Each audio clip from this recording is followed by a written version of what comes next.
Now, the life and times of Ahsoka Tano are interesting to say the least. Not only was she once the apprentice of Anakin Skywalker, one of, if not the, central figure in all of Star Wars, but her story has grown and expanded beyond that, and will continue to do so sometime next year with the release of the Ahsoka series on Disney+. A series that will see Rosario Dawson once again taking on the role and will be set in the Mandoverse era, and will likely be in large part about the hunt for Ezra Bridger, who she last saw in The World Between Worlds during Season 4 of Rebels, where he asked her to, "When you get back, come and find me!" I will! I promise!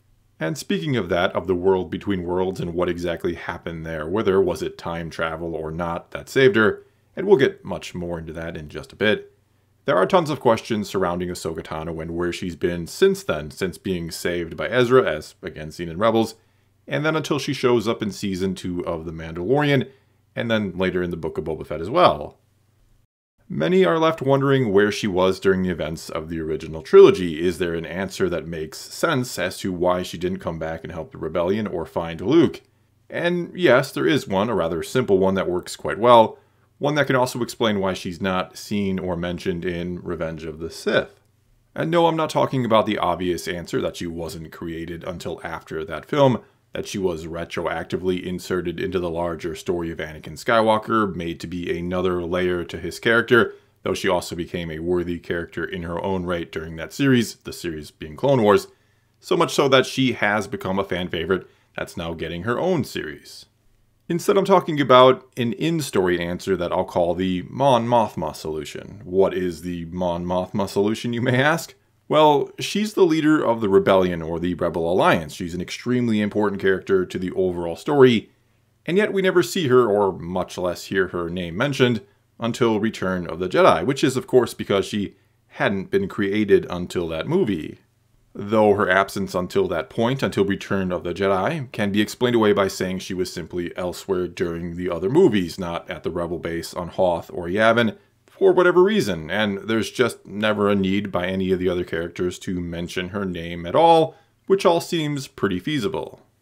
Just like there was never really a need or moment for Anakin to bring up Ahsoka in Revenge of the Sith, nor was there a place for her to be in that film, and actually the Siege of Mandalore story arc in Season 7 of Clone Wars explains where she was at that time quite nicely and in a rather enjoyable way. And speaking of Clone Wars, there are other episodes of the series set after Ahsoka walks away from the Jedi Order, and thus, obviously, after her creation, that have Anakin in them, and he never mentions Ahsoka, or even gives the impression he ever had a Padawan, and no one seems to have an issue with that.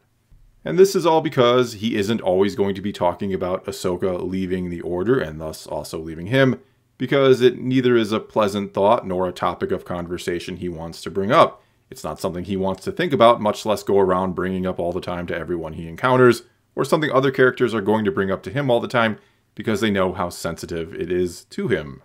And so that can explain that. The Mon Mothma solution can explain what happened to Ahsoka in Revenge of the Sith, why she's never mentioned, and technically it could explain what happened to her in the original trilogy, or where she is, but there is a much better answer to be had here. And it's one that involves the World Between Worlds and how it works, because it is a form of time travel, and a very dangerous one at that, despite the fact that some will vehemently argue it isn't time travel at all, and they'll usually begin their defense by pointing to these words from Dave Filoni himself, taken from an interview that can be found in the bonus features of the Season 4 Blu-ray collection of Rebels. The World Between Worlds, then, it's not about time travel. It's really not about time travel at all. I believe that. It's just about a place where everything comes together and you hear different things echoing throughout time. And the key here that I think some fail to realize is that though he says it's not about time travel, he doesn't say it's not time travel, just that it's not about it, meaning the point of the episode wasn't to be about time traveling or to bring it into Star Wars. It was to teach Ezra the importance of letting go or accepting loss, the loss of his master Kanan Jarrus, and also for Ahsoka to learn this lesson as well when it comes to trying to save Anakin. Yes, I do. You can't save your master, and I can't save mine. I'm asking you to let go. Furthermore, I think Filoni also means the purpose of this place, of the world between worlds, is not to be viewed as just something that can be used to time travel, even though it can be used for that. It's something more than that. It's something that just exists as a crossroads in time and space, or maybe a place that exists between the living and cosmic force. A place that, in theory and in practice in this episode, can be used to alter events in time and space beyond the moment someone entered them, or in this case, in the past relative to Ezra Bridger in order to save Ahsoka Tano from being killed by Darth Vader.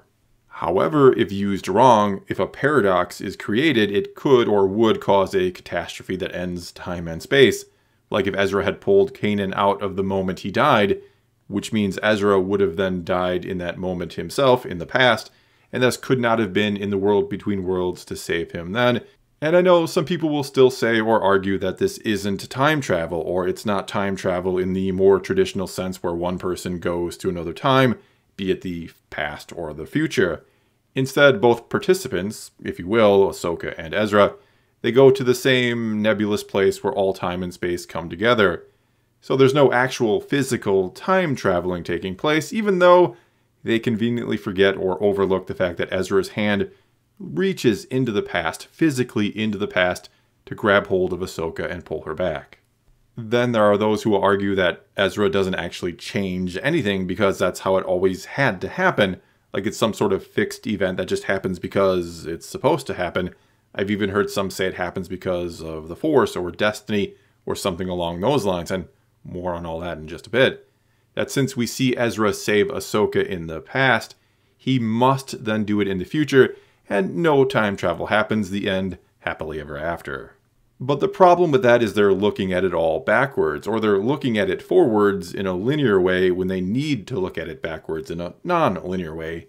Because, like all things, this is still a simple case of cause and effect. It's just that in this instance, the effect appears to happen before the cause, but that doesn't mean that, not to be too confusing, that doesn't mean that the effect leads to the cause having to happen. It just doesn't work that way. You can't say that Ezra had to do it because it happens in the past, but you can say we know Ezra will ultimately choose to do it because it's already happened in the past. We've already seen the effect and the cause will come later, but it's still the cause, and the effect can only happen backwards because of that cause. Though, yes, and this is where it might get really confusing because I might sound like I'm now arguing the other way, but it does still happen in the past first, or the first time around. It's not like a different version of events originally happens that later changed after Ahsoka is pulled out. There is never a version of events where Ezra doesn't pull her out. So yes, in a way it does always happen that way, but an effect in the past still happens because of a cause in the future. This is still time traveling. The book and or movie The Time Traveler's Wife shows what I'm talking about perfectly. It is arguably the best example of time traveling you'll ever see in a story because it does it in a very logical way where things are presented or perceived in a linear fashion, even though they're being altered or changed by both the future and the past. And if you're still not convinced this is time traveling, let me ask you this question. What happens if Ahsoka, right after she leaves the world between worlds, which happened somewhere between 1 to 2 years before what's going on with Ezra and then also before the death of Kanan, what happens if she had gone back and stopped Kanan's death? Because his death is the key in Ezra finding and then entering the world between worlds, which is where Ezra is able to save Ahsoka.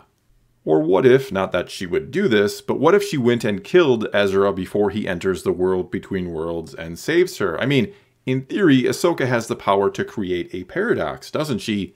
And though you can argue all day, every day that she doesn't do it and it doesn't happen that way, so no harm, no foul, the simple fact of the matter is the possibility for her to do it exists and thus pretty much destroys the argument that nothing resembling time travel has happened because there is a risk of a paradox.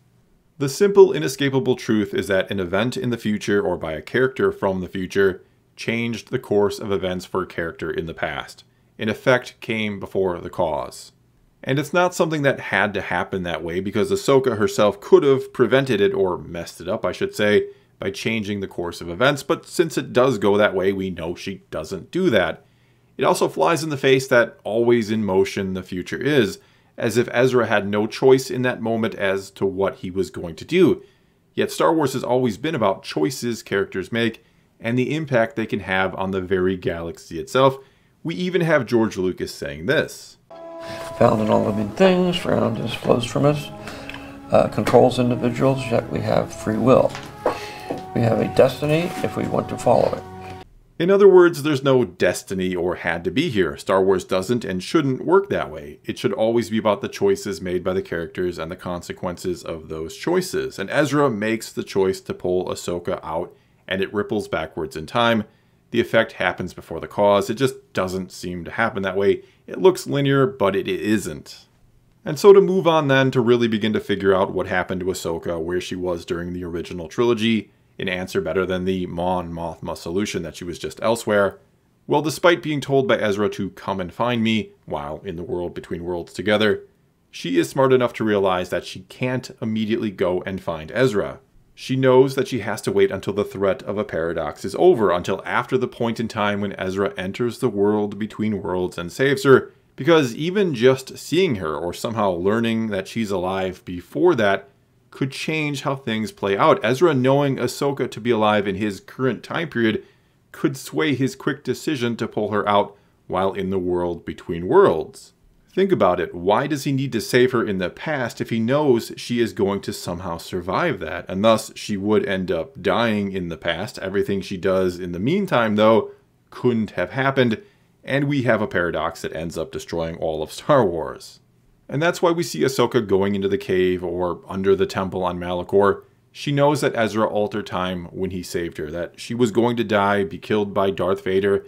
And until, again, she gets past the point of a paradox, past the point where something could change what Ezra does in the world between worlds, she doesn't want to risk interacting with too many people, if anyone at all, because who knows what kind of butterfly effect could happen that changes Ezra's decision.